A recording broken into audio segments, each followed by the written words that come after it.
morning, Mark Soderberg with ADM Investor Services with a quick recap of today's USDA February WASDE data. As typical with February reports, not a whole lot of fresh news here, fresh data for the market to chew on. So I'll just dive right in here. In the soybean market, absolutely no changes to the U.S. balance sheet, U.S. soybean ending stocks. They were left unchanged at 350 million bushels. Also no change on the product side as well. A little bit of surprise here. I thought we might see a little bit of a reduction in the amount of bean oil used for the production of biofuels. Perhaps some of that's shifting to other domestic usage or to exports, but for now, USDA made no changes. Kind of kicking that can down the road a little bit to see how, if we see any new demand from China impacting the balance sheets moving forward.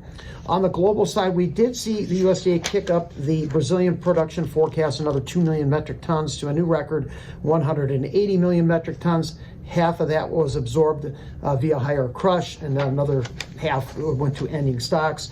So global stocks up about 1.1 million metric tons, 125.5. That was in line with expectations. On corn, that was probably the biggest surprise here. The USDA did up their export forecast another 100 million bushels to 3.3 billion. So that resulted in ending stocks down 100 million to 2.127. And that was at the lower end of the range of guesses, pretty much looking for no changes there.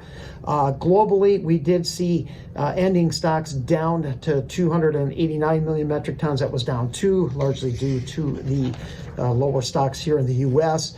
And they made absolutely no changes to South American production. They kept Brazil at 131. Argentine corn was left at 53 million metric tons. In wheat, we did see a 5 million bushel increase in ending stocks there to 931 million bushels. Expectations were for about a 10 million bushel drop.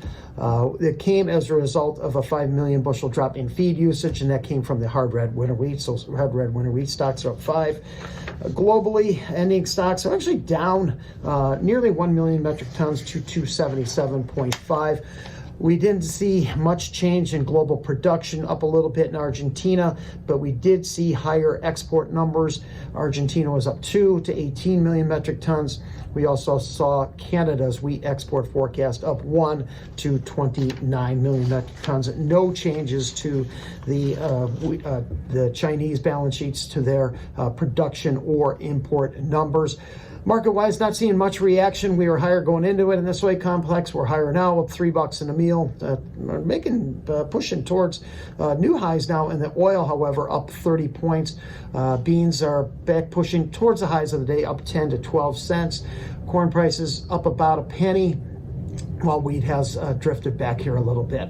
So back to watching for additional Chinese demand and also awaiting the announcements from the EPA, probably sometime in March, on the RVOs and small refinery exceptions. Thanks for listening, everyone. Hope you have a wonderful day.